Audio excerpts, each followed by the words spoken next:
ఇతర అనేక జబ్బులకు ఈరోజు ఈ మందులు అవైలబుల్ ఉన్నాయి.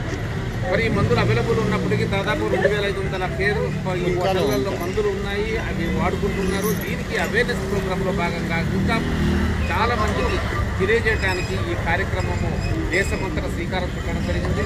ఈ కార్యక్రమానికి ముఖ్య అతిథిగా ఈరోజు మల్కాజ్గిరి పార్లమెంట్ సభ్యులు ఈటల రాజేందర్ గారు, ఇతర అనేక కార్పొరేటర్లు, భారతీయ జనతా పార్టీ నాయకులు, వీళ్ళందరూ కూడా శ్రవణ్ గారు, అలాగే మీనా ఉపేందర్ రెడ్డి గారు, తర్వాత ప్రసన్న గారు, కంటెస్టెడ్ కార్పొరేటర్, ఇలాగా అనేక మాజీ సైనికులు, పిల్లలు అందరూ కూడా ప్రత్యేకించి ఈ కార్యక్రమానికి సహకరించినట్టు ఉమర్ ఖాన్ గారు ఈ కార్యక్రమంలో పాల్గొంచుకొని అవేర్నెస్ ప్రోగ్రామ్ తెలియజేయాలా, ప్రతి ఇంటింట జనౌషధి మందులు వాడాలా, తక్కువ రేటుకి మందులు కొనాలి, దాదాపుగా 2000 నుంచి 5000 రూపాయలు ప్రతి కుటుంబం కూడా దీని మీద మిగిల్చుకోవాలనే ఆలోచనతోనే ఈ కార్యక్రమాన్ని మేమంతా రాష్ట్రమంతటా శ్రీకారం చుట్టడం జరిగింది.